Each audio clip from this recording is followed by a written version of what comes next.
See how it's all different? Are you done with your high chew? The thing about the high chews are that I'm going to be done in a second because I'm going to swallow it. Is that a pun? High chew?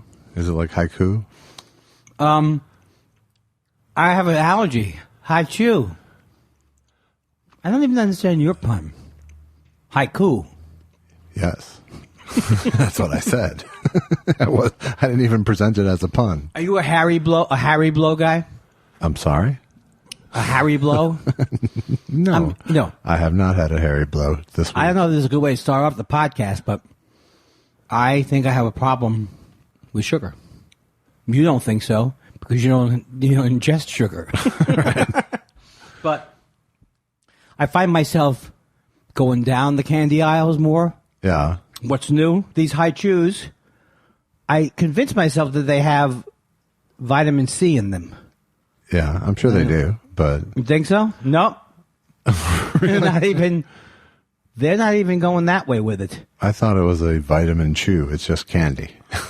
Well, it says artificial flavors. Is that good? Yeah, no, that's just a repackaged Starburst you're eating. No, look, let's not... Wait a second. I think you might be right. I feel it's more healthy than Starburst. So anyway... Well, that's ridiculous. It's not. No, it is. When I walk down the candy aisles, I know I'm not going to go for gummy worms. I mean, I'm not that diluted. Well, there's nothing better about gummy worms than that. No, you see, this is... It's just corn syrup and a flavor chemical. I prefer to think of my taste as eclectic candy taste. Sure. And then think of yourself as a 62-year-old man in a candy aisle. That's not good. It has so many connotations that I didn't bring up. You can't do those jokes anymore. You weren't even thinking about that. I wasn't even thinking of it as menacing. That's a whole different spin. It is. It's very menacing. Excuse me. Did you know they're having a sale on gummy worms? You kids eat your Starburst. I'm going for the high chews. Yeah. Because I'm a grown-up. You'll learn. It's like Toffee Fay. It's too good for kids, but not too good for you.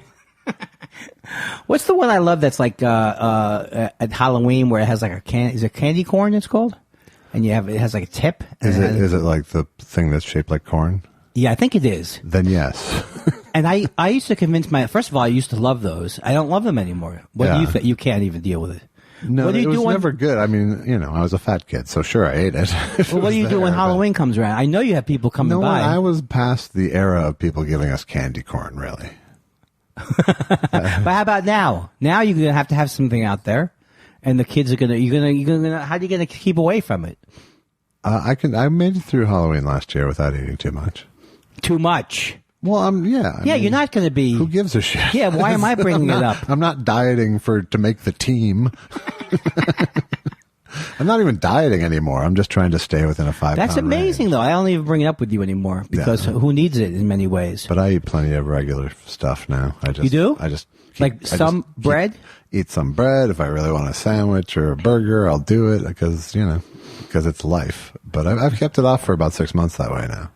Oh, and you haven't gained. I haven't gained because I watch it like a hawk. That if I start to get to the top of a 5-pound range, I dial it back. That was my favorite mountain climb. Remember when we did the 5-pound range? Uh-huh. I do. You know that's funny. You know it's funny. Well, you knew it because you laughed first. Sure. So right away. I laughed because I figured it out like a puzzle. They call me the Rubik's Cube of comedy. Cha-cha. So anyway, I think it's just something to watch because I see diabetes 2 or type 2 diabetes. What do they call it these days? Well, once you get it, you can call it whatever you want. But well, you can't call it diabetes. It's type 2 diabetes. Type 2. And I'm trying, and then... Well, why don't you... obviously the answer is cut back on your sugar. But well, that's for sure. I've made suggestions like that before, and they're kind of dumb. I know. Well, they seem simple. Yeah. I know since I've cut out the extra candy, I feel better. Yeah. No, I go to the doctor, and I have an endocrinologist, and right away they look at my middle, and they go, "Oh, you can't." They start telling me, they all tell me the same thing. Yeah. You have to do a certain kind of exercise, and the only way to get rid of the middle is to do it 2 hours a day if 1 hour isn't enough, 3 hours a day if 1 hour is enough. I think you're exaggerating, and no one is telling you have to exercise for 3 hours a day. One doctor did tell me. Well, then he's an hour. He's not your doctor then. Well, he was at the time. Because they were also telling, and then the other woman I went to the other day, she's showing me like, do these abdominal, you have to get the abdominal fat off. Right. And now look, I was a taekwondoist. Every day for many, many years, I was in shape without thinking about it. Is that the name? Is that the proper term? No, I was hoping you let it go. No, I was kind of curious. I was going to adopt it, but I won't now. Taekwondoist.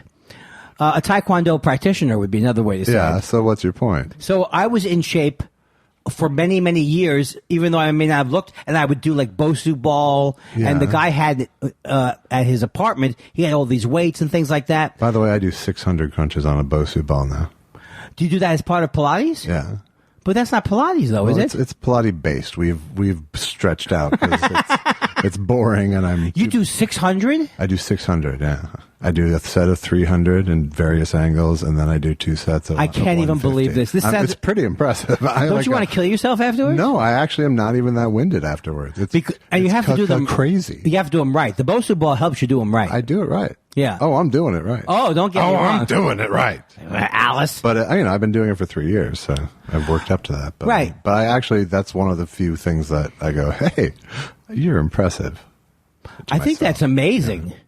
And it's supposed to be, that's your core. Is that the main core thing that you do? I do a lot of core stuff, but yeah, I mean, you do the knee. I do that, and then I do a lot of, I do lower ab stuff as well. Okay, because she's telling me, oh no, you have to do this and that, and then, so I don't look up how to work out, because I've always either way run or I enjoy walking or whatever. I look up and they go, you can't lose weight in your belly by specifically doing belly exercises. You pretty much can't lose weight by exercising. You pretty much can't. Right. You have to change your diet. You can burn off, a couple few hundred calories exercising, but you can't lose weight by exercising. Why do I come here? What is it, the point of it? It's like going to one of those. This is good news. This is like, this is good news. What are you working for fit, or what is that thing called? Too big a fat? Too much of a thing? Yeah, it's too big a fat, I think, is what you're talking about. No, where people dangerously lose 400 pounds. No, I just mean, I don't think. No, but what is that show called? Do you know what it's called? Oh, The Biggest Loser? That's right, sorry. Yes. I don't think, I'm not saying exercise is bad. I'm just saying it's not a weight loss plan. It's really not. Well, if you don't change your diet and exercise, you're not going to lose weight. Okay, well, let me just say a couple of things. I have found that bagels, pretzels, when you eat a lot of that stuff, crackers. Yeah. You like crackers? You're in luck. You can have it on the Andy Kindler diet. As my friend Pete Lipsy from years ago used to have a joke. I wouldn't kick her out of bed for eating crackers. And he looked down. Would I crackers? Why were you in bed with him? Okay, so what you're saying is absolutely right. I used to never gain weight. I mean, I was like as thin as a bone until I was 30. Then I started running. That was half your life ago, by the way. Don't even say anything about it. There's no reason to gild the lily. So I would run, then I could lose weight. But then you get to a certain point where what you're saying is absolutely true. But the only exercise I enjoy and the only exercise I can make myself do every single day is a long walk. And I don't care what they're telling me. Well, that's a great thing to do. But they're all telling me, oh, no, and the cutting down. I understand. Long walks. You know, I eat these while I walk. See? I have a pack. Just don't. Give me an example. I gotta go to the post office, You're right? better off bringing a vape pen, which I'm sure you do too. Okay, I'm very upset about my vape pen. I had a vape pen incident last night at Ralph's. What did you do? Okay. Notice it wasn't. I didn't blame anyone but you. All right, I brought my vape. Okay, first of all, it's if I was more of a Christian, I would say it's a come to Jesus moment. Yeah. I did a gig in Huntington Beach. Right. And it was fun. And so, I got to the Ralph's, and I'm walking around, and I start puffing it. In Ralph's? Well, around first of all, I got $200 check for the gig, which was unbelievable. And I'm not going to, I know what that asshole's up to. He's a comic who paid me. What are you, crazy? So you're trying to cash it at Ralph's? What? No. There's a Wells Fargo ATM right there. I didn't know. No, that's my jam. Okay. He wrote the check to Andy Kindler blank. Have you ever heard of blank before? I mean, the second check from him that said my name then blank. What does that mean? Is that a new thing? It means make up your own price.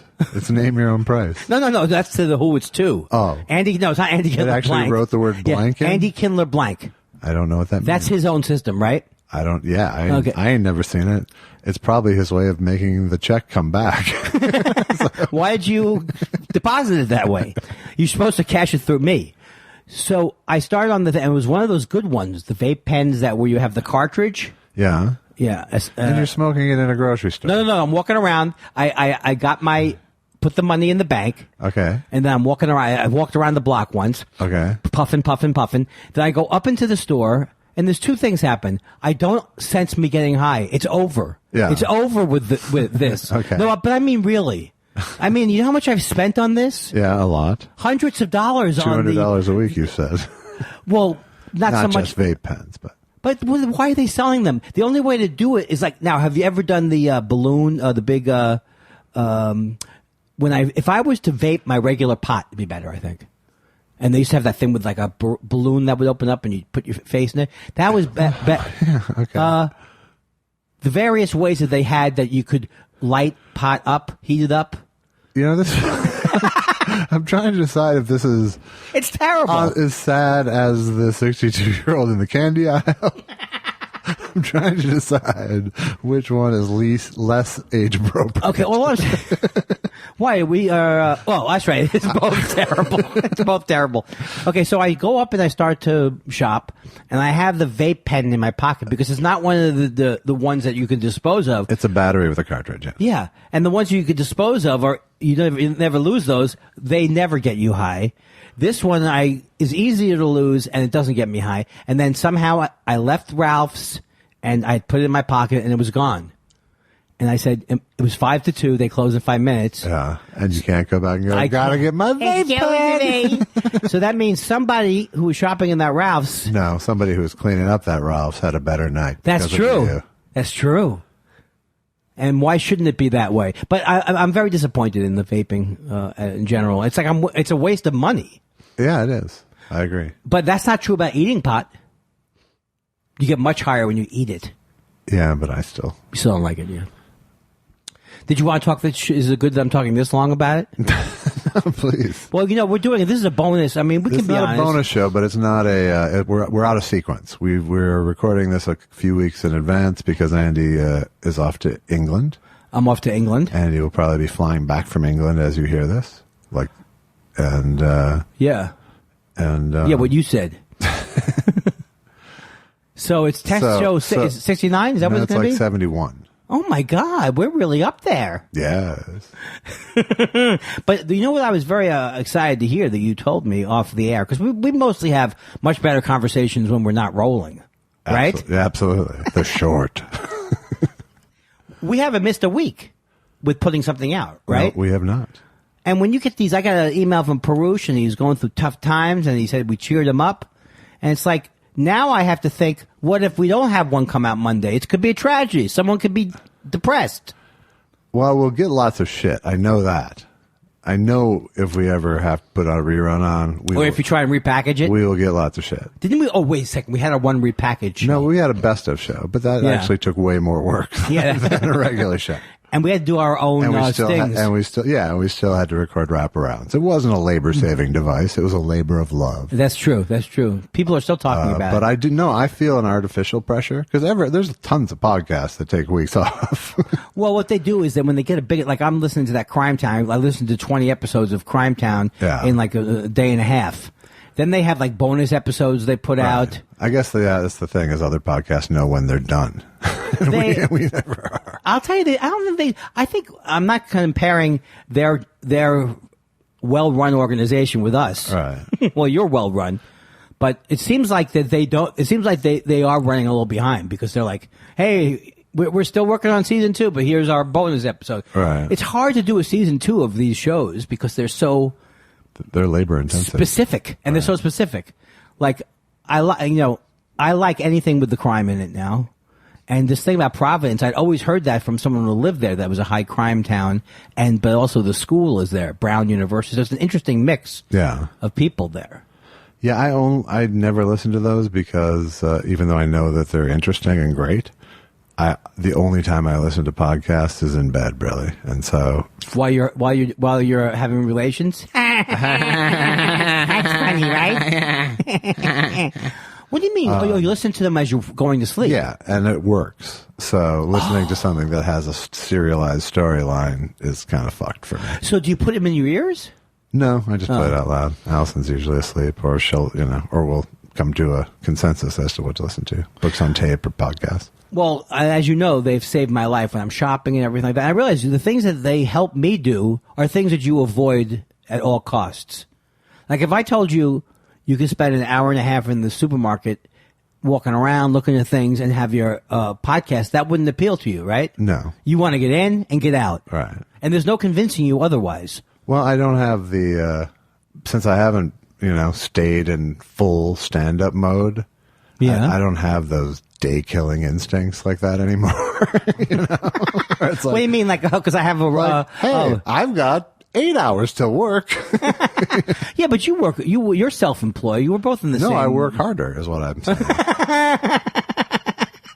What do you work? I asked you what you've done in the last week. You're constantly telling me, it's a rough week, haven't done anything. I get the feeling you do nothing. I get the feeling you do about 50% more than me. Well. Which is... Let's start there. But no. I thought, okay, let's put it in a different way of saying it. I thought that you didn't go shopping and stuff like that because you hate it. Well, I don't. I'm not busy. We know I'm not busy. Right. I get no pleasure from it. Right. So I get in, I get out. But my thing is different. I get no pleasure. I get no pleasure from anything if I'm rushing around. That's the difference. Well, I'm not rushing around. I know you're not. I just have a sense of purpose. I'm not accused. I'm just talking about different style of human being. Yeah. I find like when I get up in the morning, the first thing I say to myself is, "You better panic. What have you not done?" And then I'm running around like a chicken.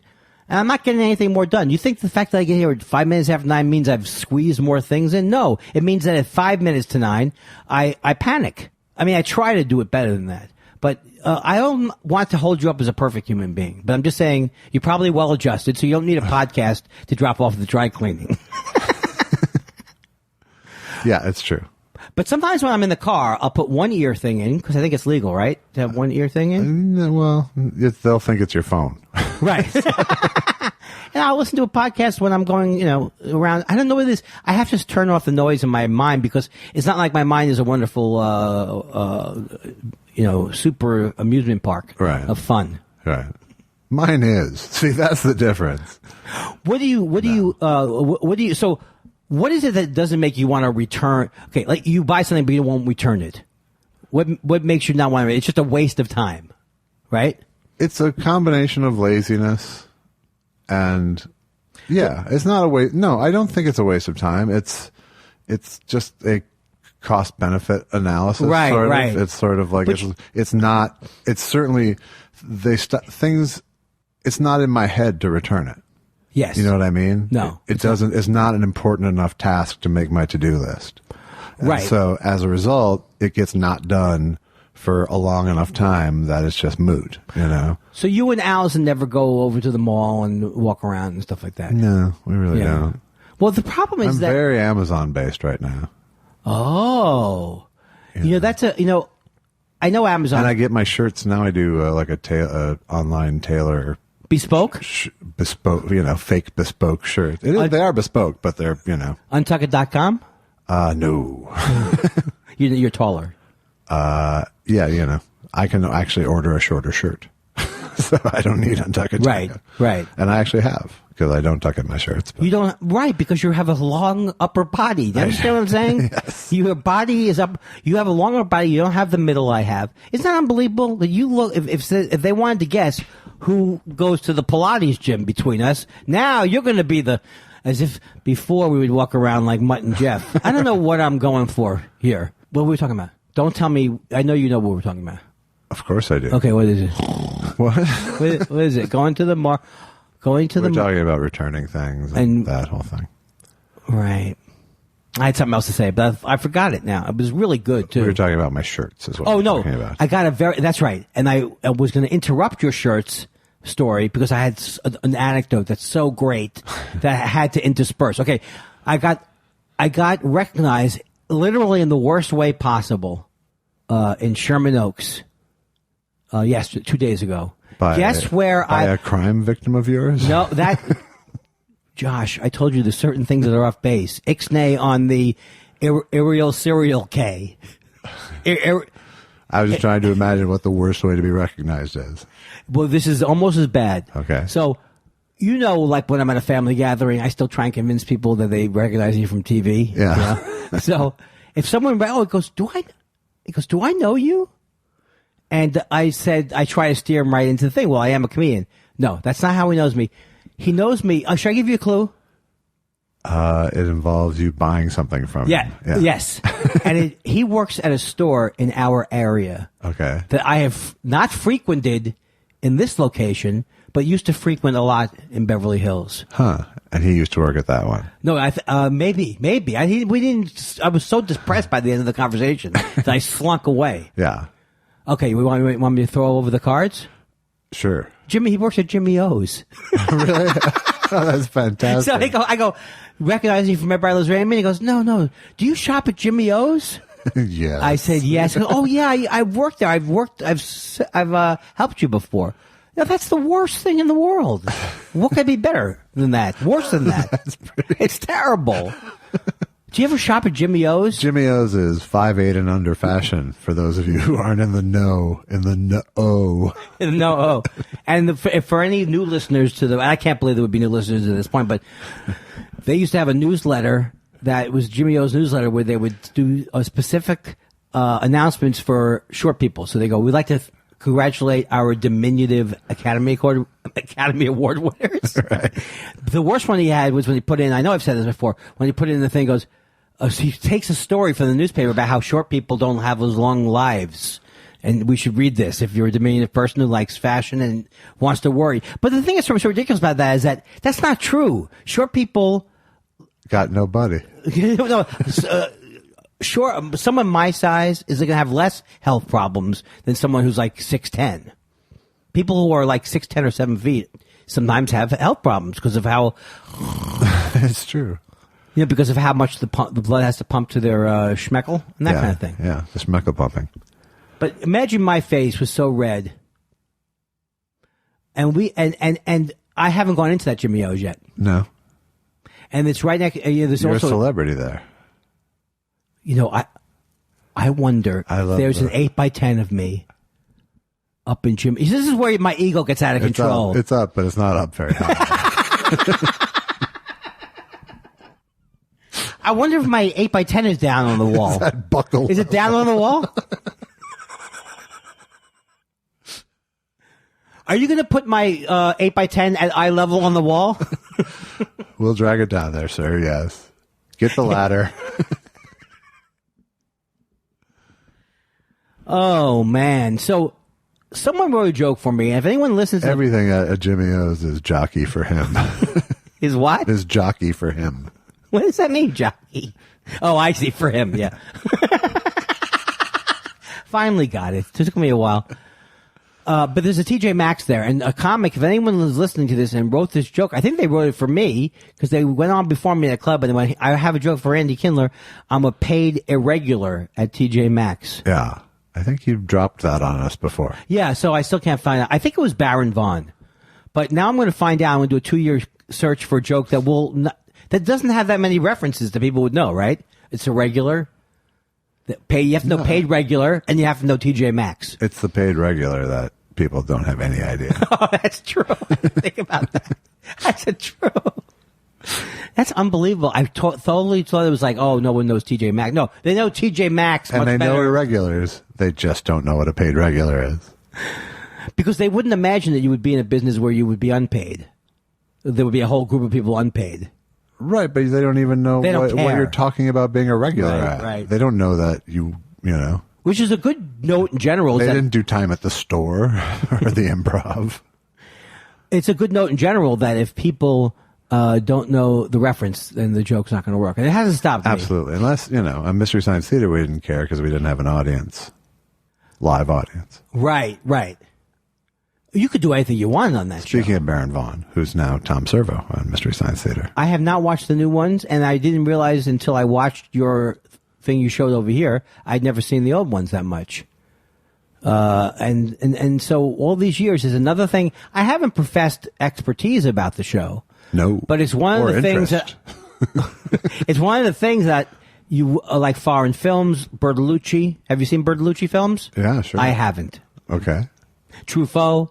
But it was a thing I could have lied about in the past because I remember it cheering me up watching that show. Yeah. But that's a long throw from there to you watched it a lot. Yeah, your license to lie here is a very short leash because I know just how shallow your reference. Yeah, it would be like so easy. Actually, is. Yeah, I couldn't fool you. I couldn't fool you like even one question, maybe. Right. I realized that no, he wasn't watching stuff. He was berating himself in his head and. What do you mean? Instead of watching things. Oh, in the 90s, you mean? Well, throughout your life. Yeah. No, I watched things like I watched like Freaks and Geeks. I watched every episode. Did of you? that. That's cool.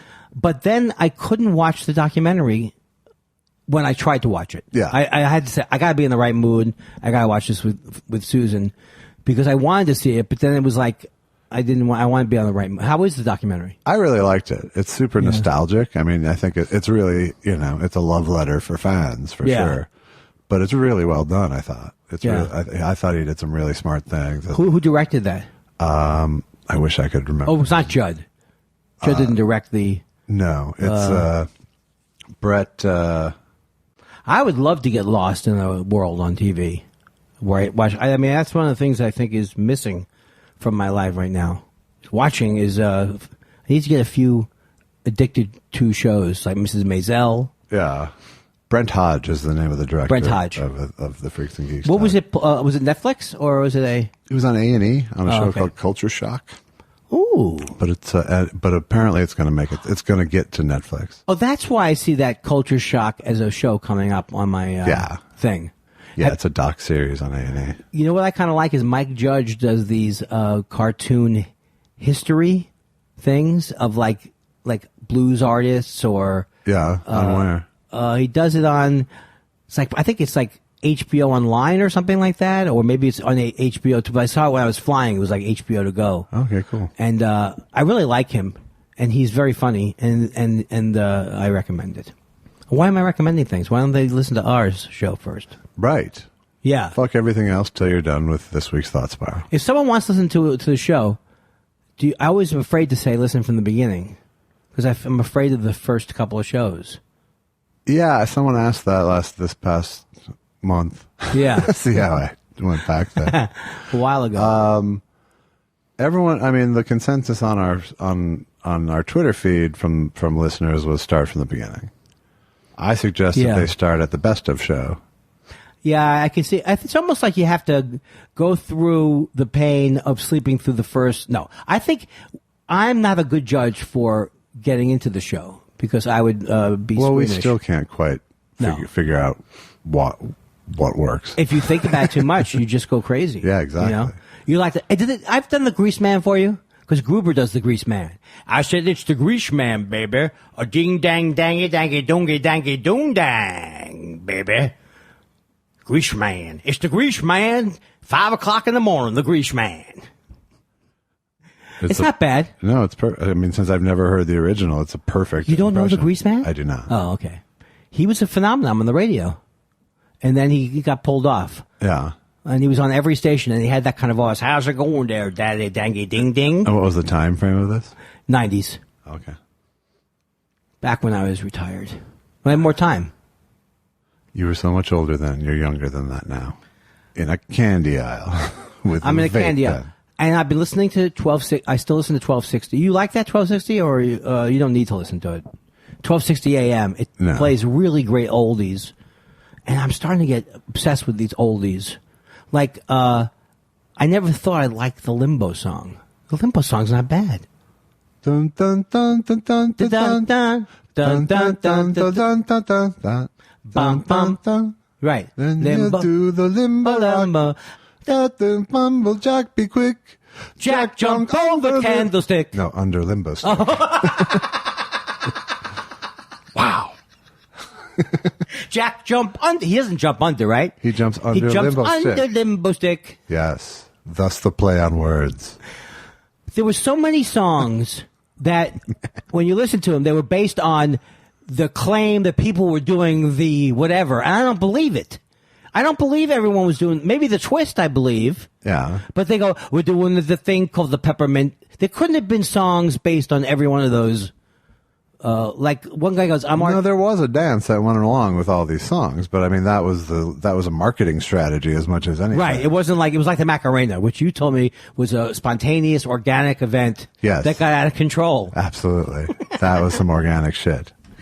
But I mean that's what it was. I mean I think the twist was the primo example, yeah. but yes, there was the Watusi. There's all these dance. The Watusi. Now, is the Watusi Watusi. Oh, that's the song? Take a chance. Yeah. I thought the Watusi was an old dance. Don't the Beatles say the Watusi on Revolution Number 9? I think they do. Probably. The Frug. Yes. But I love Archie. Alan Sherman loved to do Frug references. I thought that there was a little bit of Alan Sherman-ish influence in my song that I brought to the table a couple of weeks ago. I can see that. I can see that. Last June. The irony on a platter of Alan Sherman. Yeah, that's right. But you know Archie Drell? Hi, well, I'm Archie. It's Archie Bell on the Drells, and we're from Houston, and because we're from Houston, Texas, where we can dance just as well as we walk. See, he's setting up what I think is a fake. I love the song. Just do the tighten up. Just do the. But I don't believe in Houston, Texas. There's a whole big thing going on with the tighten up. Who knows? They could have had their own scene in Houston, Texas. That's they true. Got those people in that bar doing it, and it started to spread around the city. I bet it did. I buy that. DJ started playing it. I mean, there's a lot of ways that a record can become a hit. And he can dance as well as he walks. It's so good. It's a good line. I would like to get a band together just to do, not just to do that song, but that's the kind of song where when they say, "Come on now, tighten it up for me, bass man," boom, boom, boom, boom, boom, boom, boom, boom, boom, boom, boom, and now on the guitar, and I'm telling you, we would kill. Come on, the throwbacks. Come on, tighten it up for me, bass man. Come on, I know I'm paraphrasing. You know who else seemed like they would have been great to see in concert? I'm Wally Baseman. Well, I know that from Sly and the Family Stone. That's my favorite example of that. I'm going to ride on the Morgan. I'm on the boom, boom, boom, boom. You might want to hear my organ. I said, ride, Sally, ride. Also, The Temptations. Right. All the confusion.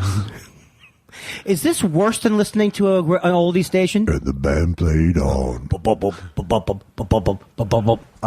Yes, it is worse. It's worse than most things. Is it worse than being tortured? That's my big fear. I think it's synonymous, really. Well, I'm glad I got it out of my system. That's the main thing. That is the main thing. Purge. Who was talking about then a trumpet band? Were you saying that on Monday? Hmm? It was Dire Straits. Yeah. Sultans of Swing. You were asking who is it? Were they specifically? I think they were just generally saying, because you can tell when you listen to oldies, after a while you're like, lose that trumpet. Just take it sax, lose the sax. Get it out of the way. Because they all started to sound the same after a while. Uh-huh. Mm-hmm. What's your point?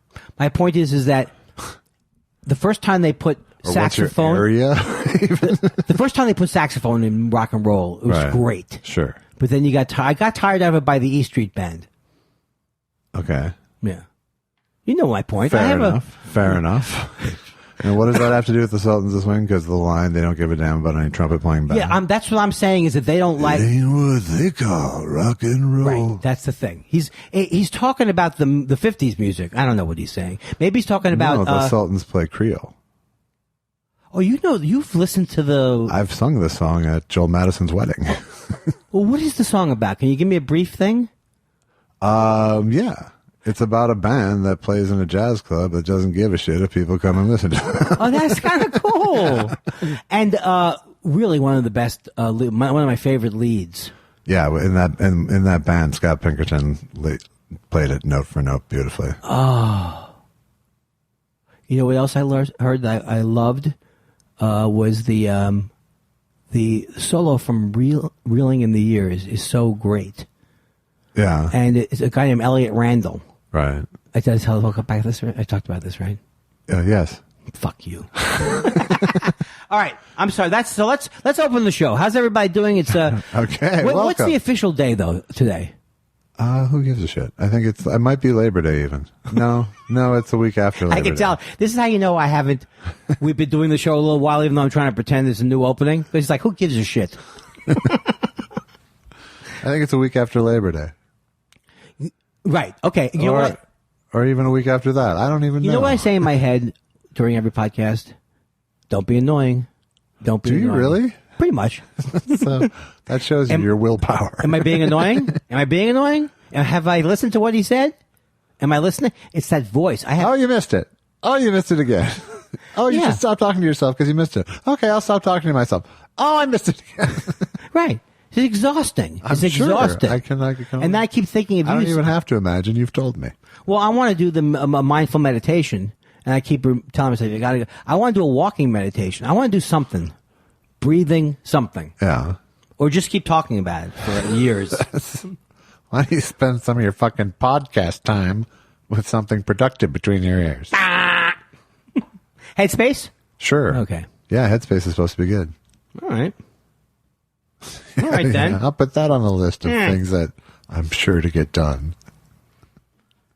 So, a show like this, which is a show that we don't know when it's going to come out, we have to talk about things in general. Like, hey, like fall? Could we do fall-based humor?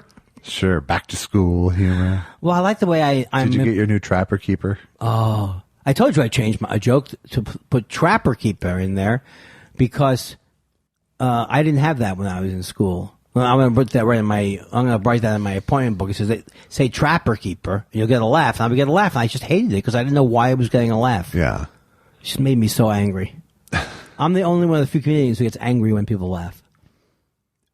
I don't know the reference. I think there's actually probably, it's more pervasive than you think. What's that? Comedians who get angry when people laugh. No, they're angry before people laugh. That's true. That's very popular. Is the comedians don't like their audience that much. Right. Boy, England was great. So what else? You cleaned up over there in England, huh? I couldn't believe it. The first show was sold out, and then the second, and then just word of mouth took over. Word of mouth, and then it was empty for the rest. It's like you always say when we promote our stuff.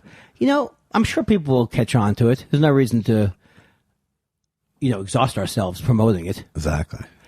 I did see some things. I have Overcast, which is like a podcast aggregator, right. And I see little ads on the bottom.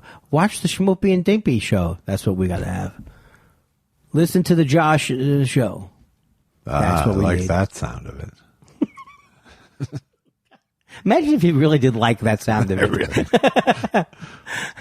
That sounds good. Oh, God. Just me talking. That sounds short. You have a Los Angeles Times. I won't tell anybody. I do. Do you get it delivered? Yes, we do. That's pretty good. Allison likes the tactile feel of a newspaper still. Susan does too. And the tactile feel of a crossword puzzle.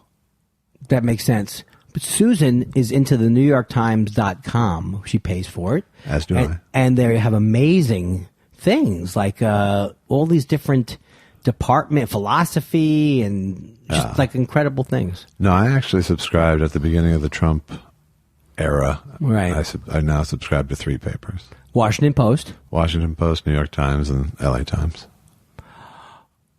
Oh, but the other times you have to come physically? Yeah. It's a deduction. I just want to let you know. Please deduct. I'm deducting. Oh, I know. Do you deduct your cable TV? Sure. Yeah. This is risky. These are gray areas. These are red flags. Red flags? No, not really. No, I think. What are they going to do? A home office. That's a red flagger. I deduct until I bought the condo. I would deduct that. That was yeah. But you think it raises? People come over to the house and say, "Where's your office?" Just the percentage that you're writing off. I mean, yeah. It's very few people only use their home office for right. work. Well, no one does. But you got to make a certain effort. Right. What do you think of those? Have you tried a Vari-desk? No, I tried the cardboard box that inspired the Veridesk. What was that? Oh, you would. That's in the commercial. It all started with a cardboard box. Oh, someone. That's what my coworker put his computer on when he couldn't sit anymore. Oh, you got that far into the commercial? But it looks like it's one of those things that you might like, and it might be good, but then it might be just horrible. Right? No, it seems good to me. It doesn't seem that flawed. It just seems like something I'm not going to get around to buying. Well, I bought a chair that was supposed to be a miracle chair, and I used it for a couple of years, and I almost died from using it. Yeah. It was a chair where you put your knees on the front part of the chair, and it like a kneeling chair. Yeah. And you know what happens after a while? Your knees, you need a knee replacement about 2 weeks in. Yeah. All the pressure's on your knees. That's not good. So that was an example of something that seemed good for about a week. Yeah.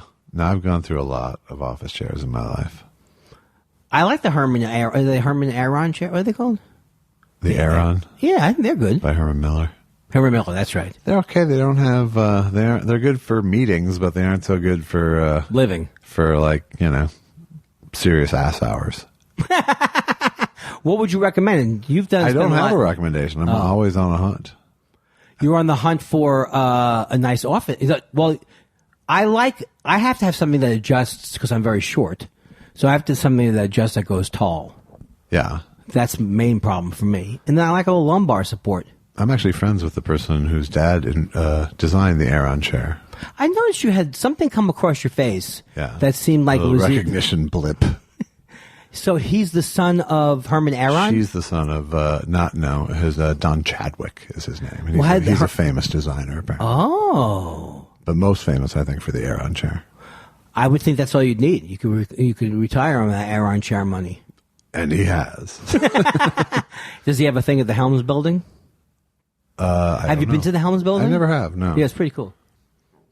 That's all I got on that. Well played. What else is in the news? Not a whole lot. How are you feeling? How are you feeling inside? How am I feeling inside? I'm feeling pretty good inside. You sound very calm to me. Yeah, good. I don't feel. I did finally get, even though it's going to cost me a bunch of money, I finally have gotten the last master rights for the Debar movie now. That's fantastic. So you're done with your work. I'm done with the music clearance now. Yeah, I have to now. There's a couple things I had to take out that I'm going to replace with some scored cues. But you mean Good Vibrations? I heard you had to take out. No, but God Save the Queen, I'm taking out.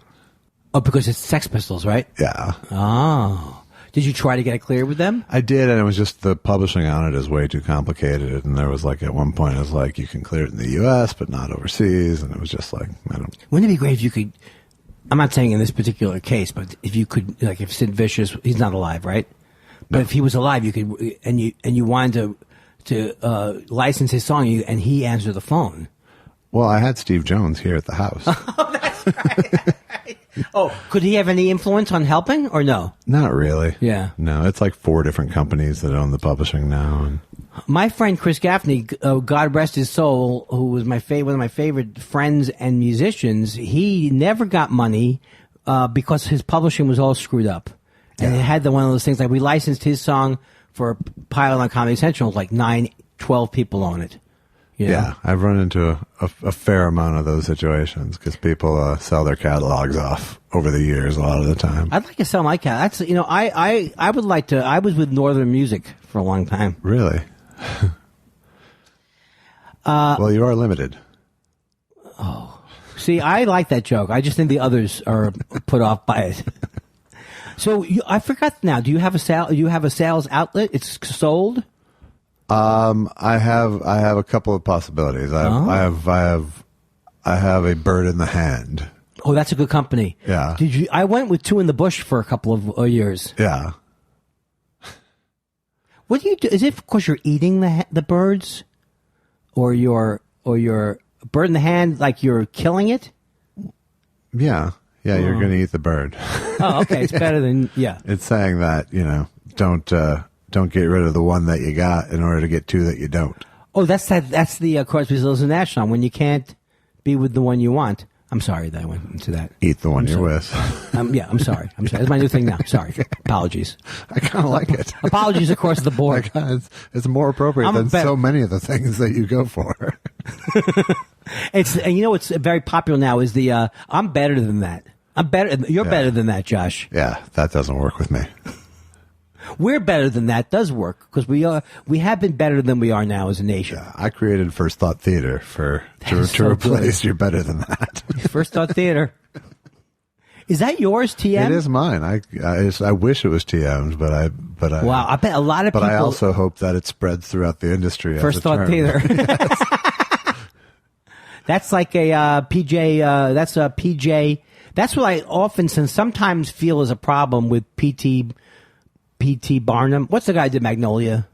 Paul Thomas Anderson. Yeah. I don't know if you get the feel like when Louis used to do his scripts that you used to go, it's perfect. No one should change a word. It's perfect. Maybe PT Anderson was more flexible, but he seemed to have like these big ideas of. Yeah, but it's not First Thought Theater. It's not. It's Overthought Theater. Oh, okay. It's like, what is that called? Contrived or overheated? Sure. But you like it. I haven't seen many of the recent movies. His movies bore me. Oh, I thought almost all of them bore me. Well, we both like Magnolia. I didn't like Magnolia. Okay, I liked Boogie Nights. Boogie Nights and Magnolia are my only movies I've enjoyed of his because I think I didn't like the Adam Sandler one because it was too loud. Yeah. Knocked Down Loaded? No. Something Heart or. Yeah. Right. Well, he's very full of. I don't know if you ever heard him interview, but he thinks a lot of himself. He's very impressed with himself. He is. He's quite the artist. And if I notice someone being like that, they must be over the top. Because I walk around all day going, oh, thank you. You're familiar with my work? Thank you. No, I waited on you at Jimmy O's. Yes. Come on. There could be on every level, that's embarrassing. No, not from that. Everybody loves Raymond. A lot of people don't know. Nope. You represent the Lollipop Guild. And I should have registered how tall he was. Yeah. I don't know why. I got to imagine. I mean, I've never been to Jimmy O's because, they go, giant!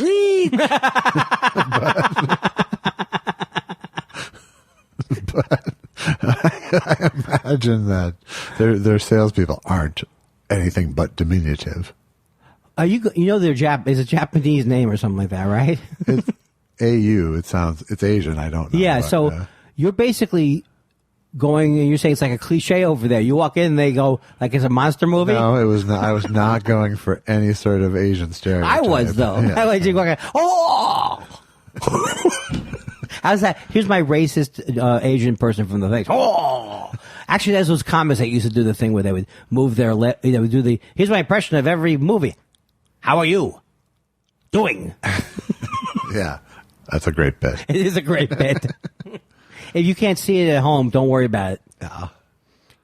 Yeah. You've seen it in clubs. I went into Jimmy O's to get a tie clip. Uh-huh. What happened? And, and I wanted my lucky spade. Right. And he was like, "Oh, always after me, Lucky Charms." I went in there the other week. I said, I heard a guy go, "Can I help you? Can I help you?" I was like, down here, he said. He was down. It was. That is small. Below the counter. That we're talking small. That's small. That's short. I went in there. I overheard the salesman going, "That looks Smurfy on you." It's a great. You know what though? That I make fun of it. I have pants from there and I have shirts from there that are still my favorite shirts. They look like doll pants. They look. But they're not. They're human pants. Yeah, my pants. Oh man, I heard him do another commercial that I wanted to. He does commercials so good. He does this thing. This company called Ship. It's like you want a ship station. Do you want to mail things, but you're tired of the thing? You want to mail things, but you're tired. Right. Of Do it from your home, from Ship Station. Do it from your home, from Ship Station, mate. And then at the end, but you know what made me mad? At the end, he says, ship. It's not him. This guy is gold. I love him. Yeah. But they make him say, ship happens at the end. Ship happens.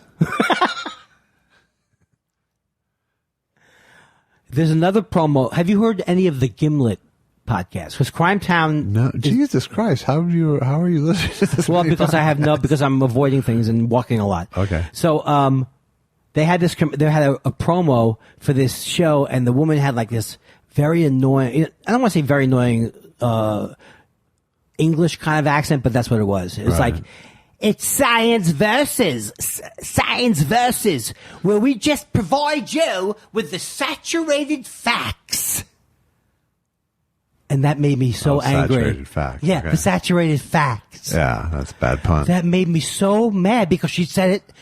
She said it, and you could actually hear her sound of the words like drifting off. She hit it so hard. So watch Science Versus, where you will only get the saturated facts. I wish I could do voices. You do them. It's just as a gift more, right? It's a gift. It's a gift. It really is. I think if you don't have an ear for it, it's very hard to do it. Yeah. People have told me that with comedy. I only know if I have a voice once I start doing it. It's really how No, it you got works. that guy. You're gonna be gold with me providing you with They look like dress pants, but they're not. They're yoga pants. Donna Erickson, who works at Case File. She really likes them. He does something like that. Someone who works at the Case File. Yeah. Loves her yoga pants. She loves the yoga pants. I don't really still know the difference between I know what yoga pants probably look like. They're pants you would do yoga in. Right. But I don't know what dress pants look like. Of course you don't. Someday you'll have a place to be, mate. Shit happens. Ship happens. But he says it like the crime. It is a crime. Many people don't like. A lot of people don't like to go into the post office. They get upset with the shipping. You had it there. You were on the continent. I have found my limit though. I'm just telling you. Okay. Any story with torture in it, I can't. I'm deathly afraid of being tortured, and I can't listen to anything. I don't like listening to it either. And what do you constitute? I mean, where is your torture line? It just depends on the type of like some of these murders are so horribly brutal that it goes past that it's interesting to listen to you start to really get upset. Right. Like I don't understand anything like that with killing where people like I want to listen to a serial killer who has an interesting story, Right. but I don't want him to be too creepy, but they're all creepy. Then he dug up a cage. What's Then that? he dug up a grave and built a cage with her bones. Excitable boy, they all said. Is that from the album Excitable Boy? Why, yes, it is. All right. So, yeah. It's like I'm interested in all the weird facts about I'm interested in the whole thing, why people do this. But the thing is, they ultimately don't know why they do it. That's the thing that's very, very... Well, yeah, it's because they're broken. There's no single source, you know? Right. Everyone's broken differently. Everyone's broken differently, and you could be broken and not become a serial killer. Just letting you know. Thank you. Wait a second. Otherwise, I'd be... I have some mindful meditation to do. And I don't know when you get to Mark David Chapman and the hearing voice. I mean, there's a whole bunch of different types of serial killers. Right. But it does make you think that... Catcher in the Rye is a shitty book. Oh, yeah, that's true. Well, it was actually a good book. I know you think it's a good book. I was just finishing your sentence. Should we take a break? Sure. Alrighty. You want to play the... Oh, No, we heard your two songs, unless you've brought something else in. two songs? Yes, back in those episodes before we did this one. Wink. Oh, Josh, it's a time to hear music and stuff. Oh, fantastic. You know what? I only had those two songs that we've heard on the previous podcasts. But people loved them. Oh, thanks for the feedback. I'm going to play...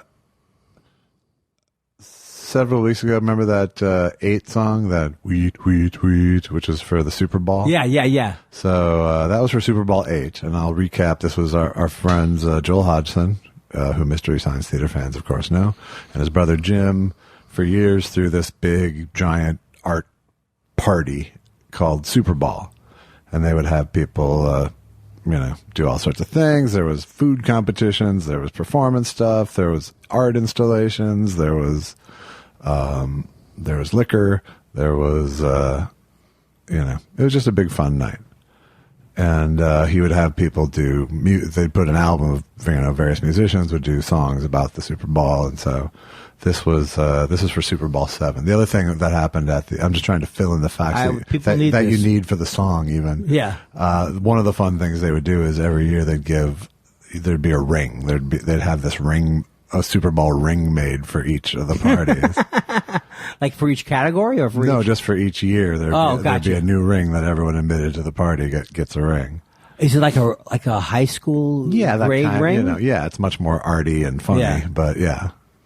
But it was based on that kind of secret society. You guys had a lot of energy in those days. They were into it, and it was underwritten too by like Sam Simon. I think was a big underwriter of it. Yeah. Sam Simon was one of the Simpsons creators, and I miss him. He was he smoked a lot of pot before he died. He did, and it was very interesting. Did you know him? I did know him a little bit. Yeah. And Mark Thompson, who I do the other podcast with, was very good friends with him and was with him when he was dying. And, but he was so great. One of the things that's, aside from writing on great stuff from Taxi and tons of shit over the years, and he was married to Jennifer Tilly for a while. But he was just so great at being rich. Yeah, he really, he enjoyed himself. So much fun with his money. Yes. He would do just anything that would, made sense at 1 second to him. He would, he trained boxers for a while. He bought this Malibu estate for dogs. What was the boxing thing? He was like a boxing trainer for, just because he was into it, and he was a big gambler, and he was a good poker player. And he bought a ship, for a Greenpeace type organization. Man. And I can't remember the name of what they're called, but I talked about them a while ago on the show. He never smoked pot either till he was sick. Until he was sick, and he loved it. Yeah. And he lived a lot longer than they thought he would. But there's definitely anti-tumor qualities to the. Yeah, well, he had the money for the best medical he could get, Yeah. And he wrote it out as long as he could, and he narrated it on Twitter in an open and generous way. And yeah, it was really cool. I know people who hated him too. He could be a mean guy, right? Yeah. I mean, that's what I heard in the old days. He could be, creatively bossy, apparently. Too, but also just an eccentric, great character. Yes, and created a lot of great shit. So anyway, he was almost scary, good looking. When he was on top of the world, he was like I was almost afraid of him. Well, and he would also have like 2 hookers on his arms, to complete the look, So this was for Super Bowl 7. This was the song, and we did it with the band, with Tommy Chan, Allison, and Gruber. It's we went for sort of an REM song for Super Bowl 7. Cool. So here it is, Super Bowl 7. You are here. Would you like a high chew?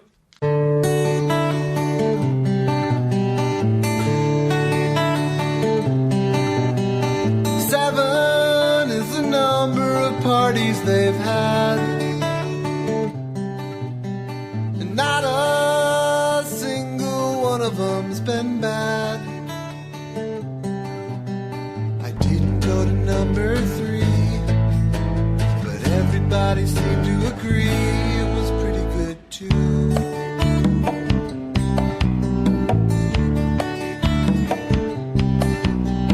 Seven are the rings I wish I possessed. I'd wave them in the face of every Superball guest. You need one to get you in, but if you talk to Joel or Jim, you can get into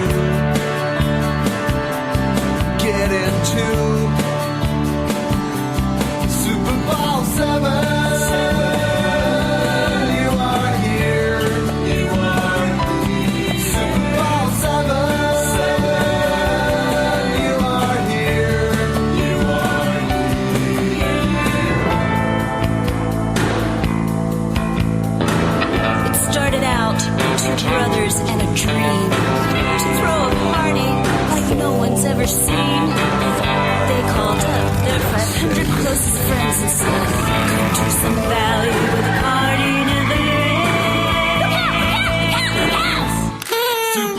Superball 7. You are here. You are here. Superball 7. You are here. You are here. The only party you will find where you can feed and blow your mind. Throw in some food, a competitive feast, and enough liquor to feed the beast.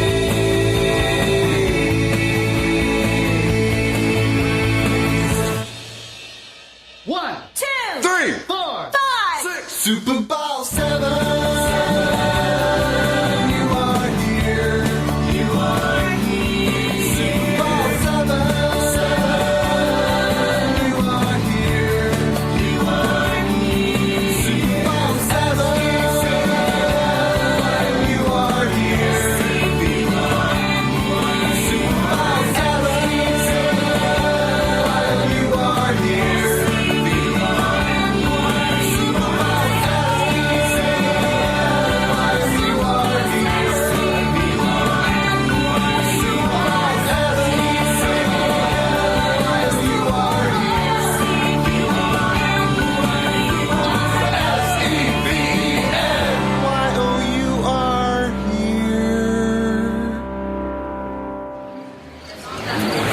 You need to move your car.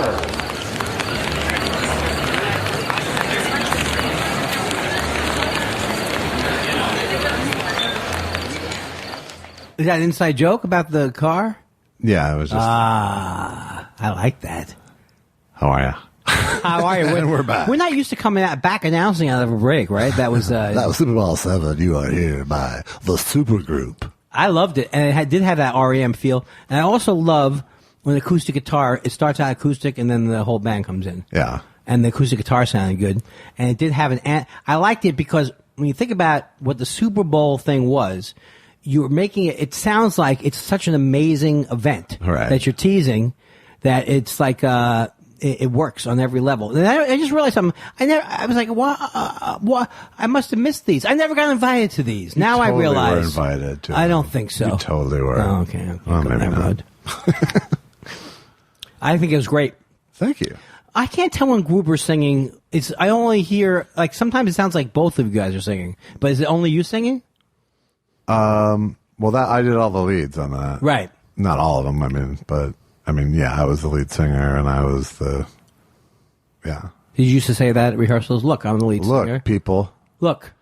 I know Allison is way fucking better than me, but this is about me. That's right. It's like the show Fame. Right. I don't know why it is either. Well, that was upbeat. It was. When was the last time you heard these songs? Well, just to prepare for this, right? Or I didn't listen to that for that. I have a big file. Since we started doing this, Yeah. I gathered up a bunch of MP3s and dumped them in a file. But Cool. But I haven't zaprudered them. I tweeted last night that Zapruder was insufferable at home on home video night, home movie night. Yeah. I thought it was okay. But you look at these tweets 6 months later. First Thought Theater. Like one time we got in a slight fight on text, me and you, and I realized even though I didn't know I was going to get into a fight, I don't think I could ever text somebody, "Oh, look what I just tweeted again." I think that's where I went wrong. Yeah. Oh, because It was about the Florida. there was some. Oh. Yeah, right, and you were saying you thought I was tweeting. You thought I was texting you to say, "Hey, check this out." Which the truth is, that's kind of what I was doing. Hey, funny stuff. I thought it was so funny, Yeah. whatever it was. But I do think that the reason why I texted you was so you would say, "It's okay that you made fun of people dying in Florida from the storm." The joke was when it comes to Florida.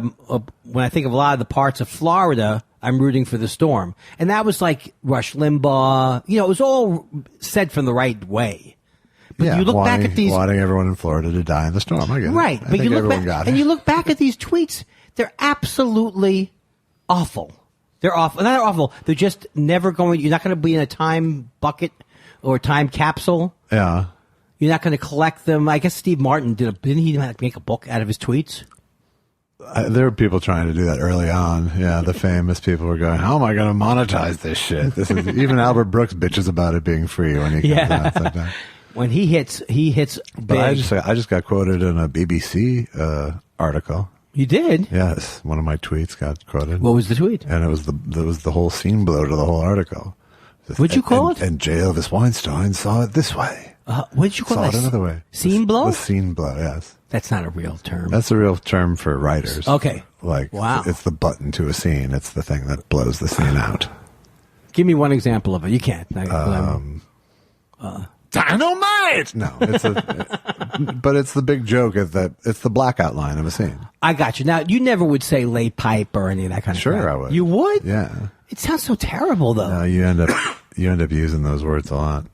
And thinking, but you didn't think I'm hip by doing it, right? No, it just becomes the words for the thing. You know? It just becomes the actual lingo. So if you do enough, I do think about if there's too much exposition in a scene, I might say we need to bury some of this pipe. Yeah, I like that, burying the pipe. But I'm hearing things I never heard. Like I was listening to Chris Hayes the other night, and he's like, someone said something. He goes, "Wait a second, let me hang a lantern on that." Yeah. Now it's getting crazy now. It's like let me push back. Let's unpack it. Let me hang a lantern on it. Now I like hang a lantern on it much better than perfect. A good phrase. It's a good phrase. Yeah. Much better than let's unpack it. Unpack it to me is ridiculous. Yeah, because but those are different meanings. I know the different meanings and how they're used, right? But you don't learn more by saying, let's unpack it. Let's talk about it more in depth. That's all you're saying. Right. Do you want to do some questions? Sure. I did a last-minute question call because... I'm very proud of myself. I asked you, should I promote... I mean, I'm such a great person. You really are. You're among the best. Starting out with Dana Schwartz, since it's on topic, we often hear about Andy's trips to the grocery store. Who is the actual cook in each of your families and best dish? Are you talking about my sister? Is he talking sexually about... Is he calling my sister the best dish in my family? Well, she ain't calling you the funniest fucker in the family right now. My father did most of the cooking. I think he meant in your current family. Oh, Susan does more cooking. Yeah. She's a better cook, but I'm not useless in the kitchen. I do know a couple of things. Okay, what's your best dish? I make a really good... I used to make a really good, like, lasagna and then a Manhattan clam chowder I could make. And but when you really... and I'm good with breakfast things. I'm good with making omelets. Susan says my omelets are delicious. All right. I'm great... This is going to sound not... like you can be good at this. I'm great at making the fruit salad in the morning for our yogurt. So it's nothing. There's nothing. It's all sous chef stuff. All right. Yeah. The fruit salad, I can't give you a lot of points. You can't give me anything for but it. I can give you an omelet. I can give you the omelet. The omelet, points. I think, does take some skill. That's some skill. And I don't put shredded coconut in the fruit salad, so I'm not an idiot. But you are an actual cook. Marshmallows and gummy bears, though. But you know what you're doing. You I'm are a pretty good cook, yeah, and I am definitely the cook in our house. Allison cooks almost nothing, but she does decent breakfast. Does she do food. British style things? No, not really. She doesn't cook, and she's afraid of it, and it's predetermined outcome for her. So in other words, she's afraid she's going to burn the kitchen down, or that she'll No, get she's bored? afraid that no one will like it, and it will have been a waste of her time. Yeah. See, I feel like I could cook for people, cook a meal, Yeah. but I don't have any range. No range, man. Yeah. Like Susan, when she cooks stuff, and then she cooks stuff that are like Mediterranean food, like because her family's Assyrian, then it's like, oh, she's the greatest. All that stuff with the, she does those stuffed peppers with rice. And what is modern day Assyria? It's taken up by Turkey. It's probably Turkey. Okay. And its environs. So I'm glad I knew the answer to that, because it'd be like one of the 15 questions I know the answer to. All right. Oh, who were the Assyrians? Oh, that's a good question. I hate that in the news where they go, when they're on someone's show. That's a good question. They're just buttering the person up. Good question. All right. So, what else did he want to know? Who cooks and best dish? I don't know if I have a your best best dish, but I don't know. I made steak tonight. I make, I don't know. I do a lot of things. I can make a good chicken. I can do lots of good roast vegetable kind of dishes. I do all kinds of pasta. I can do jambalaya. I can do That's lots of pretty shit. amazing. That's good stuff. Good stuff, man. But it's all stuff I've learned over the course of my marriage, really. Right. Because I just realized, fuck, because when I met Allison, she didn't care about food.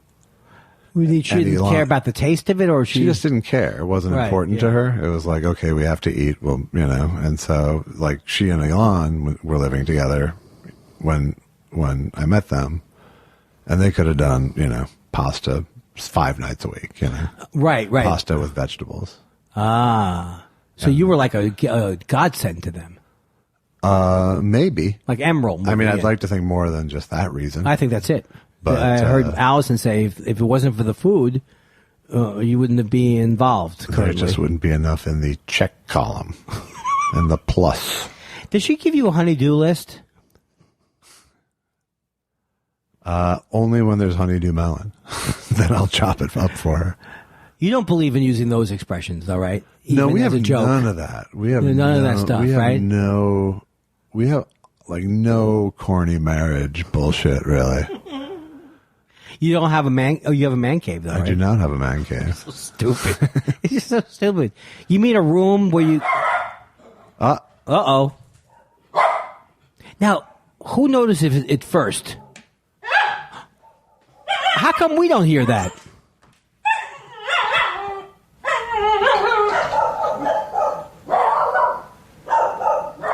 That's the official 10:30 dog. Clyde, hi Clyde. I miss you. Clyde doesn't come down anymore. Is it something I did? Yes, How's he recovering? he's fully recovered. God, that was touch and go there with Clyde. Although he now has a bump that we just had. We're a little concerned about. And what did the doctor say? The doctor said probably nothing to be concerned about, but we may have to take a bigger sample at some point. He took a sample now? Yesterday, huh? Wow, biopsied it? Not quite a biopsy. It was like stick a needle in it and see what we can get out on a slide, and nothing looked bad on the slide, but she also didn't get in a ton of material, so. Is it, does the dog go crazy or is the dog asleep? Neither. He hates the vet like poison no matter what, but the needles don't freak him out more than just being there. Our cats, I had cats I would take on my cat Georgie and Isis when I used to live. Not Isis was a nice name. I can't believe that the cat's name was Isis based on matriarchal society Isis. Yeah. And it was literally the worst thing in the world to take a cat in. I mean, it's got to be worse than dogs. Oh, it's horrible. Yeah, and we they had it's a like cat for a while. they are of the philosophy they're not going anywhere. No, there are professional cat catchers. They're literally like, I remember when Frank Conniff was moving out of his condo, he had to call in the service to net his cats. Were his cats like feral? No, but they became feral when it was time when the box came out. Oh man, it's really traumatic. Cats don't like a lot of stuff. They really don't like people. No, but I mean, they're like loner. Hey, the cat. Let's do a whole bit about how the cat is like a woman, and the dog, or the dogs are guys are dogs. Is that the way it goes?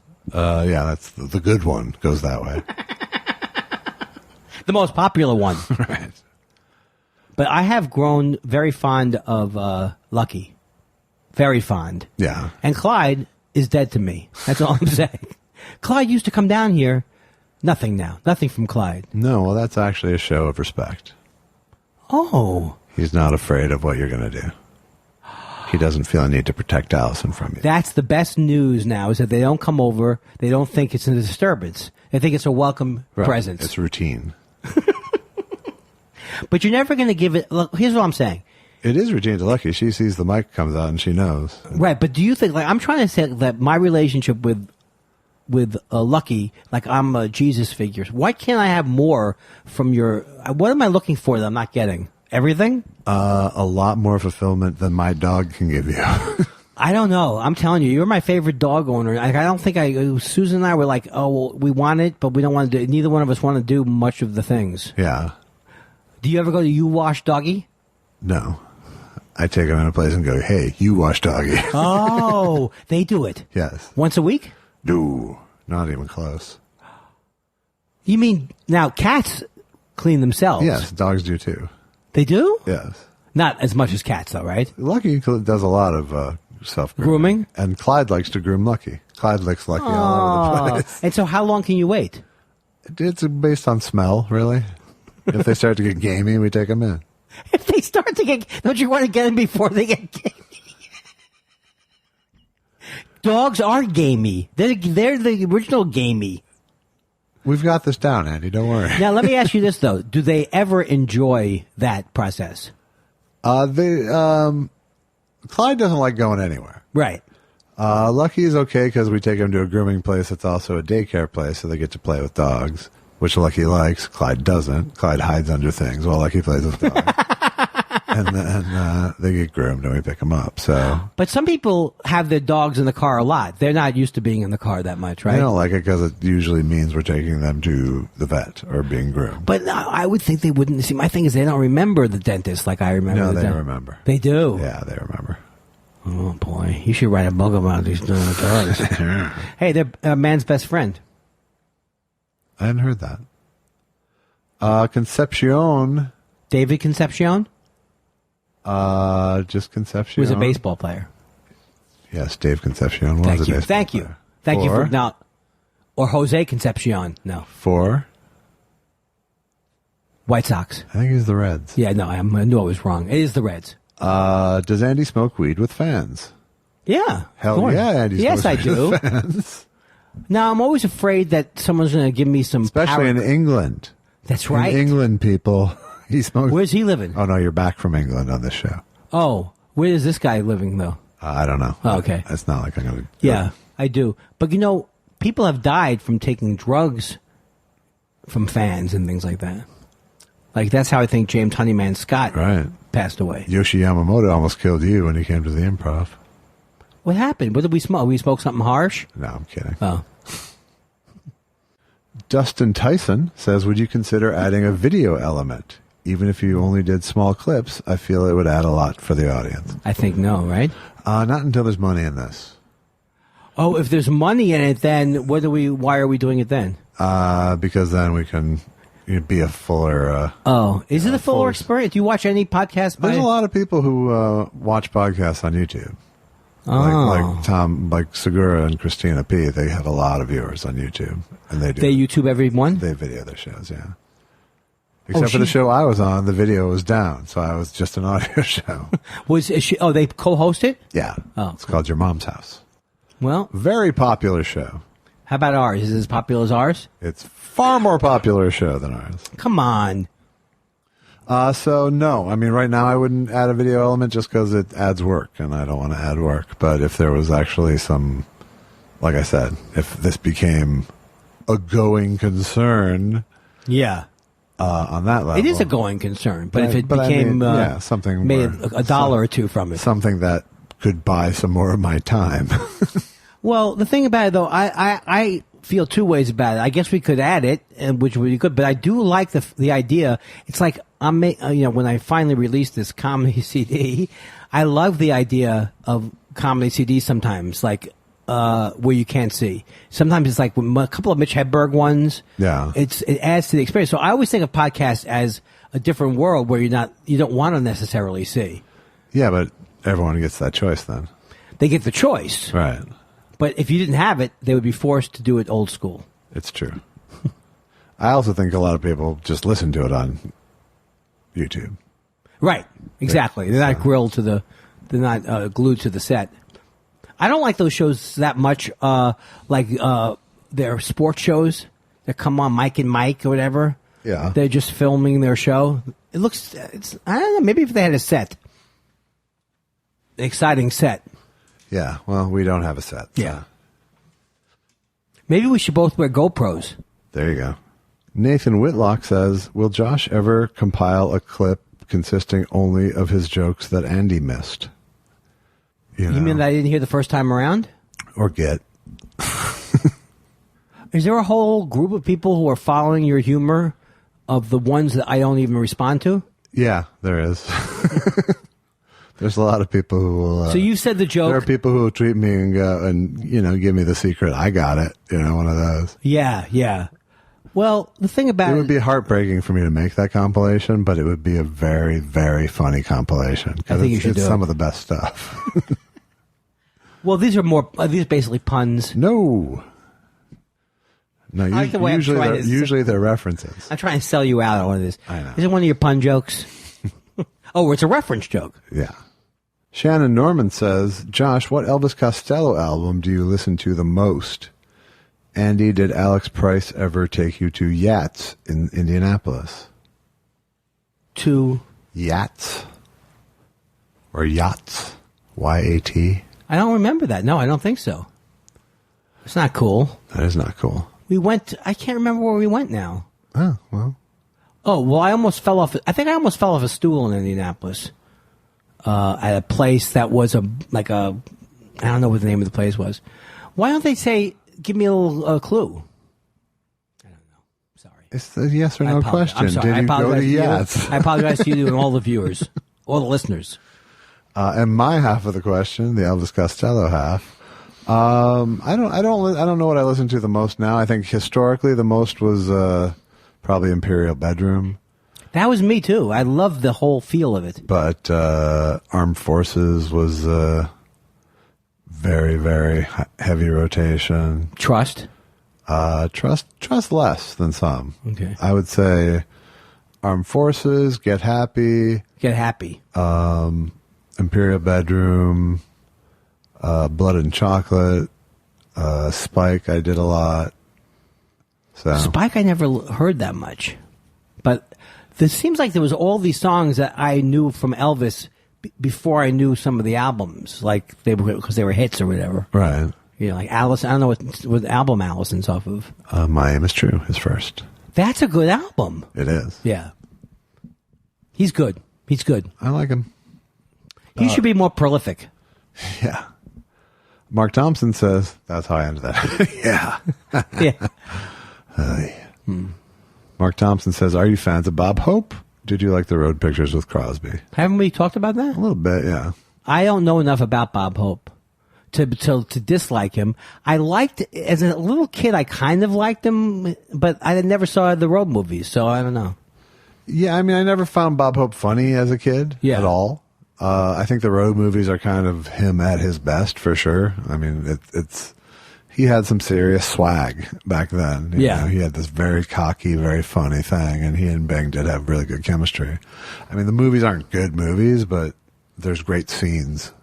Yeah. In all of them, I haven't seen one of them. Gotta see one at least. Rich Daigle says, first off, Josh's TV commercial head cold guy is another arrow in his quiver. What's that? I did it last week. I'm so sick. How am I going to get through the night with this cold medicine? Where was I during this? You were actually talking like that for real. I got a head cold. Do you know how you know? I'm preventing any sound going through my nose. Yeah. All right. I like, you know what? That made me feel closer to you than anything you've done. You bailed quicker on whatever you were going to do. Like me. Bail. My question for both of you is, who are your 3 favorite comedy duos? My 3 favorite duos would be Abbott and Costello. Yeah. You do one now. I love Laurel and Hardy. I just love them. Laurel and Hardy. I'm keeping them in my back pocket in case I can't. I love the. I guess I can't think of 2. If you can't think of anything else, I love the Smothers Brothers. I love the Smothers Brothers should be up there. Yeah. I think. Trying to think if there's anyone modern who I think is Sklar Brothers. I'm trying to think if there's anyone modern. Sklar wait. Oh, you know who I like? And that's just a joke about. We joke about the Sklar We love Brothers. the Sklar Brothers. It's those the Lucas Brothers. The Lucas Brothers. They're very funny. Yeah.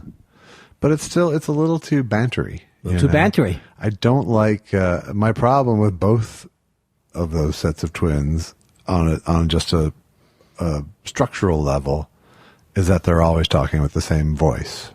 And it makes sense as they're twins. Right. But they're interchangeable voices. Yeah, I can see that. But the Lucas brothers kind of go off on their own tangents. It's such a weird... I was in a duo which was considered, at the time, the greatest duo in the world. By those in the duo. And it was a very hard thing. And I couldn't take it much longer than I did take it. Nichols and May. Yes, and I don't even know that much about him by all those phone things. I also think Jack Benny is funny with Gracie Allen, but I don't remember them doing a specific act. Did I get the name wrong? Yeah. George Burns. Yes, you did. George Burns and Gracie Allen. Yeah. I guess I made my "what the fuck are you talking about" face. Now all I can think of is who I left out. Gracie and I would slip out behind the Ziegfeld Theater, and I'd give her Don't go blue. Okay. Is that what you're going to do? You give it to Gracie outside of the vaudeville house? How annoying. Oh, you haven't had to edit, right? My horrible laughing. Have you had to edit it yet? For a year and a half, yeah. Love is a many. What if you played Love is a Many Splendid thing at the end of every really good roast? Love is. I think tonight you've found me not delightful, but palatable. Tolerable? Tolerable is a better word. Okay. All right. Seth Dick III. What's your favorite flavor of chips? Yeah, that's right. This can't be a real question. That's your real question. You mean like chocolate? No. I mean, I think like potato. Every time I think of misunderstanding that, I think of when I wrote for the WB and they said to me, they gave me this assignment.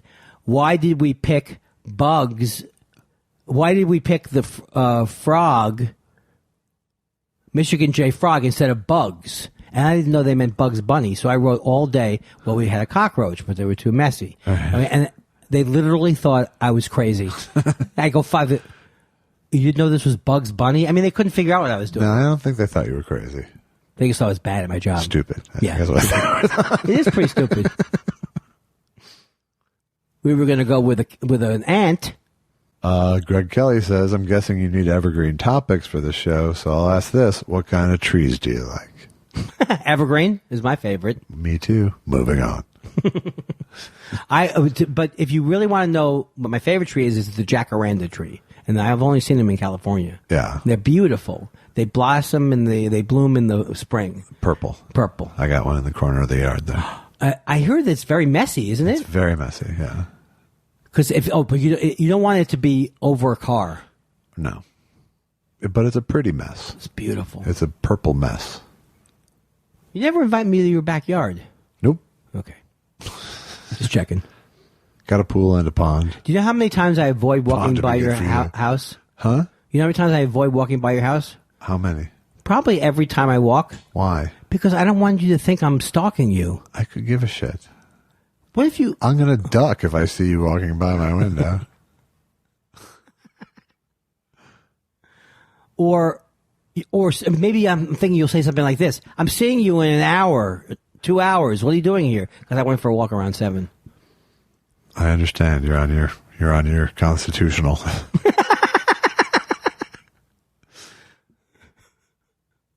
Terry Caulfield, do either of you own sweatpants? I just own dress pants. They look like sweatpants. They look like dress pants, but they aren't. The sweatpants. The sweatpants. I have sweatpants. I have not worn them in years because I never like the idea of how you tie them. They always loosen up and stuff. Yeah. How about you? I do have sweatpants, yes. Do you go to Pilates in them? Yes. It's terrible. They might be yoga pants. That was a funny Seinfeld joke, though. I think it was on Seinfeld where he goes, why are you wearing the sweatpants? The sweatpants are like saying to the world, I give up. Right. Is my voice, are my impressions off today? Are you doing them? What? Who are these people? There was a Seinfeld joke that just came up. Nothing is fun for the whole family. There are no massage parlors that sell jewelry and candy. That's a very good joke. That's a good joke. Whatever happened to him? Hey. Kenny Loggins III wants to know, will I be totally lost if I watch Caddyshack 2 before the original Caddyshack? I actually... You will lose your will to live, but... I didn't see Caddyshack 2. I've only seen Caddyshack. I only saw it about 2 years ago, which was a mistake to wait that long. It does Good not. that working out for me. As much as I love that movie, it does not hold up. It's interesting because, like... I was showing it to Allison and Elon No? in the past year, and I couldn't stand behind it. I couldn't. It's like watching it with those eyes. Well, they have gophers in there and There's stuff? a gopher. It's too wacky at one point. It's too wacky. It's super episodic. It's just, it's very dated. And Caddyshack 2 is worse, right? Isn't that with Caddyshack Howard- 2 is horrible. With Rodney Dangerfield? No, with Jackie Mason and the Rodney Dangerfield. Jackie Mason in the Rodney Dangerfield role and Dan Aykroyd in the Bill Murray role. Oh. And it's shitty. Ooh, it's shitty. You know what? I actually knew and worked with the person who wrote that movie. It's hard to write a sequel. Right. We had the same manager, and I always used to say, I think I've said this on the show before, but I always used to say, well, when you're pitching him, just say, and he wrote Caddyshack too. Did he like that one, or that was at his expense? Well, both. He wrote Caddyshack too. I didn't lie to the guy. It's so good. Thrifty DJ, also on topic for tonight. I really appreciate you guys never missing a Monday in your long history of broadcasting. I've come to solely depend on your show to heighten up my Mondays. Do you regret setting the bar so high? Well, we were just talking about that. I don't regret it, but it's a weird artificial pressure. It is. I don't feel the pressure because if we have to do it once, we'll do it. But I do like the idea. Did we just decide to roll it out on Mondays, or that's the way most podcasts? There's no rhyme or reason for when podcasts come out. There was a reason just to the way that we had to record Monday nights because it was the night that we knew we would always be in town for, pretty much. Right. And Alex couldn't edit till the end of the week. Couldn't do the mastering. Oh. He does the mastering after I edit. He can't do it till the end of the week. So it was either Friday or Monday, essentially. And I think if I was to listen to the podcast and it would bring me great joy, I could see how Monday would be a great day for it. Monday. Well, at least Thought Spiral. When does it come out, in the morning? It comes out at midnight. Oh, cool. Midnight Pacific. Cool. Yeah, no, we get a lot of messages on Twitter from people who are excited. It's Thought Spiral Day, which is very nice. Yeah, it is nice. I wish I had that in my life. Perush says, does Andy have any imperialist chunk for England? Does he plan to do it in a pompous Mr. Weinstein-overse voice? I should brush up on my, Mr. Weinstein, please come in here immediately. I have a question for you. Mr. Weinstein, do you think I'm a stupid man? And the papers will be like, he repeatedly referred to some Jewish chap. I'm going to use old-style English words like telly and lift. And then I'm going to talk about how a fag is a cigarette. Yes. And they're going to love and it. A torch. And you can use the word, what word can you use over there, Josh, that it's not cool to use over here? We refer to schmagegi. It's a C word. They use the word. Yeah, you still shouldn't use it. I'm not going to use blow it. But to them, that word just means like anybody who's bothering you. Yeah, it's like we use dick, kind of. Yeah. But you don't try. Also in Perush's question, also, while Andy's away, why not have Joel Madison as a DH? Perush loves Joel Madison. I think Perush just loves the idea of Joel Madison. He met him. That's right. And Joel was probably out and about that night and charming. Sure. I would never do that. Oh, boy. Because I would then realize how many people are here to hear you. Ed Krasnick had direct messaged me about being on the show, so obviously he doesn't listen to the show. Really? Did he? Yeah, but I haven't spoken to him for a while. I have to write back to him, but he must not know that. Who would? My wife doesn't listen to the show. Your wife doesn't listen to the show. No. I'm very good with that. Yeah, me too. Although it still hurts a little. I mean, my wife has never listened to the show. She might because she's in them now. Oh, yeah. I bet she doesn't listen to many podcasts, though. No, she doesn't. Yeah, that's it. See? But never? Yeah, that's bad. That's bad. She doesn't want to give you the opinion. Barb says, no question, no request, but I am so enjoying the podcast. Thanks, both of you. Who said that? Barb. Thanks, Barb. Hey, Barb. I think I saw Barb in Montreal. Ben says, I was wondering, what do you think it would be like if Huell Hauser went to Bedrock and interviewed Dino from the Flintstones? This is the kind of thing that will probably cause me to commit suicide one day. Okay. What if Jimmy Durante was... Now, what is it? Give me the thing. Maybe I can do it. Huell Hauser Okay. goes to Bedrock, interviews Dino. Oh, you can do this. You got it. Right. Go ahead. So they say you're a dinosaur who's living like a dog. That's amazing. What do you have to say for yourself? Oh, my God. That is fantastic. Did you see Paul Feig wrote about Huell Hauser, I think? Someone showed a tweet that he wrote. He loved that I show. think they were doing they're doing like the local non-PBS public KCET is doing some sort of fund drive so they can buy another bunch of Huell shows to run. Yeah. I agree with him. I mean, he does cheer me up. Absolutely. Absolutely. That's fantastic. It's amazing what he can bring to the table. Now, you actually make wine from grapes that are crushed? That's That amazing. is fantastic. Can I watch how you do that? Okay, are you getting Oh this, my Lou? God. I thought people stomped up and down, but it's an industrial press. Gurr says, what are your thoughts on bungee jumping, skydiving, running of the bulls type activities? It scares me to death. Well, I mean, I have different thoughts on the different activities. Bungee jumping, sure. Have you tried it? No. But you would try it. In the right setting, I wouldn't do it like at a fair, Yeah. but I might, do like a New Zealand, gorge jump or something. Are they safe? Yeah, I think they're basically safe. Basically safe. Well, yeah. But when it goes down, it's got to come back up. What if it doesn't come back up? It snaps. Then you're kind of fucked. But, Do they strap? They must strap you in good, too. yeah, that's all good. You don't hear a lot of bungee jump deaths. That's true. Actually, I am fascinated by the idea of skydiving, but I don't think I could do it. Skydiving is kind of the least appealing to me. But hang gliding, Ooh. super appealing to me. That's hard, though, isn't it? Probably. It's hard when you don't do it right. Yeah. Hang gliding, really. Looks cool. That looks super cool to me. I did water skiing once. I loved it. I got dragged around a lake on my face. I never really successfully water skied. I could do it now. Yeah. Because I'm in better shape and have some upper body strength to match my girth. But as a fat teenager, I could not make it happen. It was one of the few things that I was able to do, like, just for a couple of seconds that felt great. Yeah. I remember getting up on the skis, and it was like heaven.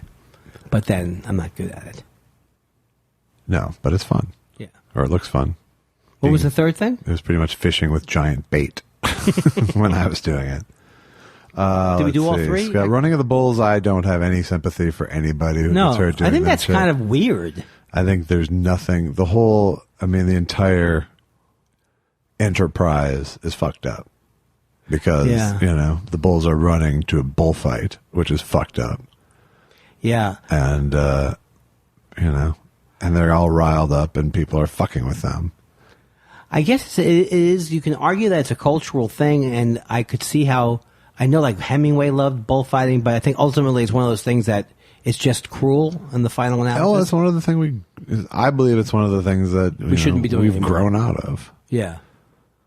How about is throwing Christians to the lions cool still? It depends on the Christians. I can make a list that I'd be perfectly okay with. Jerry Falwell. Woo! He's dead. And the bulls don't enjoy it, right? When they get someone, I bet they do. Did I tell you about this thing I read about Victor When Espinoza? they're wiping spleen off their horns, I bet they like it quite a bit. This guy, Victor Espinoza, he won the Triple Crown. Yeah. But I didn't realize that he almost got paralyzed about a couple of months back. And the way he got paralyzed, he's got feeling in everything but his left arm, so it's kind of a miracle. Yeah. But the way he got into the accident was the horse had a heart attack and died. Oh, fuck. Yeah, and it's like that. You wouldn't think. You think they would be staggering around a little bit. They go down. No, I know that from Animal House. Oh, what do they do? The horse gets a heart attack, and True they story. bring the horse into the dean's office, and it dies of a heart attack. I don't remember that scene. You don't remember anything. True. Seth Dick wants to know, are you a mod or a rocker? There's only one answer to that. I mean, if you have to choose, I don't know. I'd say rocker, right? Or what's a mod? What mod's like cooler, hipper? Different group. Mods wore suits, drove scooters, rockers. Oh, I didn't even know that was an Rockers actual wore leather jackets. This was England in the 60s. Oh, I would have gone with mods. Yeah. Not just because I would want. And did you ever see Quadrophenia? I don't think I did. Okay. How about Tommy? I saw Tommy. Okay, that doesn't help. Why doesn't it help the same group? But it's not about mods and rockers. Oh, is that what that is? Is that another concept album? Yes. A beach is a place where a man can feel. Now, is it not a great album? That's always my image that it's not a great album. Quadrophenia? Yeah. No, it's pretty good. All right, I'll check it out. And is the story good? No. No. But either's Tommy. Tommy's not great. I mean, it's like there shouldn't be rock operas in some level you can make, except for Jesus Christ Superstar. I won't make that exception. Oh, and Hair was great. And Styx's Kilroy was here. Is that a true thing? Yes. Oh my God! I can't even believe that you would say that you were aware of Styx projects. Aware? Were you a fan? It was my first concert ever when I was 12 years old. Oh, so they must have come out. My 12th birthday was the Styx Kilroy was here. Oh my God! I guess if I was 12, I don't know. What were their big hits? What was Styx's biggest hits? Too Much Time on My Hands, Rockin' the Paradise. Did they have a high Renegade? Oh, mama, I'm in fear for my life from the long arm of law. Are they still around? Hangman is... They are. They kicked Dennis DeYoung out of the band years ago. You never got into Kansas, though, did you? No. I don't know why I was into Styx. Come Sail Away, another big Styx. Come sail away. Well, we were at the age where it would make sense. I liked Loggins and Messina. It was at that age where if you have a friend who likes a band, you go, yeah, I love them too. And then you kind of get on board. All I'm telling you is I saw Loggins and Messina in my freshman year of college and was excited about it. Not in retrospect. But I loved Loggins. I don't know why I did. I just loved them. Right.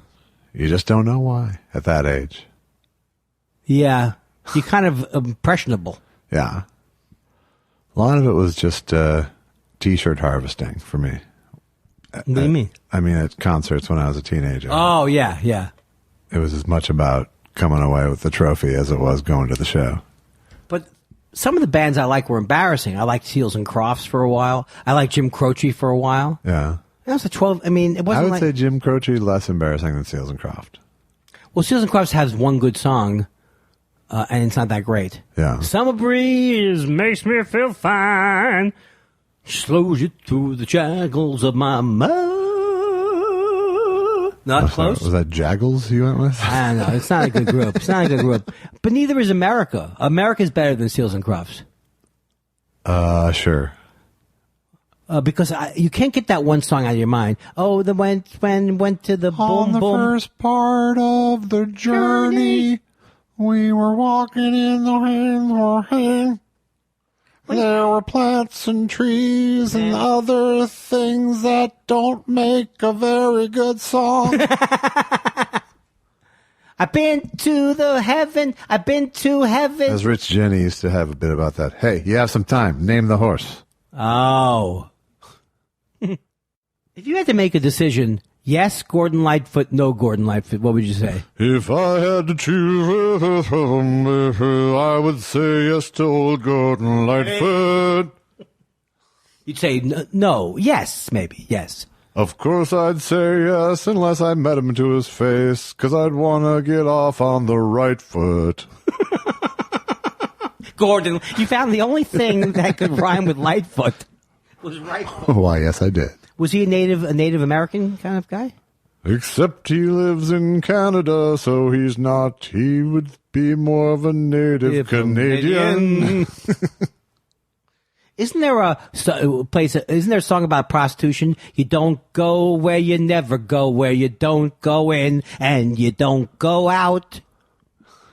It's the same tune. Where you do kinds of deeds that you never did done. Sundown, I think it's okay. If you're gonna have a party, I'll try and stop by. This is the greatest song parodies that go nowhere. Legend lives on from the Chippewa down in the big lake they call Gitchigumi. I love Gitchigumi. Is that a real place? Yeah, Lake Superior.